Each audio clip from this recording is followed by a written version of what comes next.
കോഴിക്കോട് ഓഫീസിലെ മീറ്റിങ്ങും സൈറ്റ് മീറ്റിങ്ങും എല്ലാം കഴിഞ്ഞപ്പോൾ വളരെ ലേറ്റായി. നോക്കുമ്പോൾ ട്രെയിനും ബസ്സൊന്നും കൊടുങ്ങല്ലൂർക്കുമില്ല, തിരുവനന്തപുരത്തേക്കും ആലപ്പുഴയിലേക്കില്ല.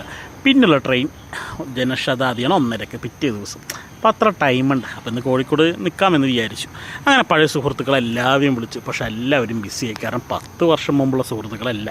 എല്ലാവരും കല്യാണം കഴിഞ്ഞ് കുട്ടികളായി, അവരുടെ ജീവിതങ്ങളായി. പിന്നെ നമ്മുടെ കാര്യം അറിയാമല്ലോ, നമ്മളിങ്ങനെ സിംഗിളായിട്ട് നടക്കുകയാണ്. അങ്ങനെ എൻ്റെ ഏറ്റവും അടുത്ത കൂട്ടുകാരൻ്റെ സൈറ്റിലേക്ക് പോകാമെന്ന് വിചാരിച്ചു. കേരളത്തിൽ ഏറ്റവും ഹൈറ്റ് കൂടിയ ബിൽഡിങ്ങിലേക്ക്. അവിടെ ചെന്നപ്പോൾ അവനവിടെ കോൺക്രീറ്റിലാണ്. അന്ന് വാ ഷുഹൈബിക്ക എന്ന് പറഞ്ഞ് ഒരുപാട് നേരം വർത്തമാനം പറഞ്ഞിങ്ങനെ നിന്നു. ഒന്ന് കണ്ണടച്ച് ഒരു 10 വർഷം ബാക്കോട്ടുള്ള കോഴിക്കോട്. ഒരുപാട് ബിൽഡിങ്ങുകൾ കോഴിക്കോട് വന്നു.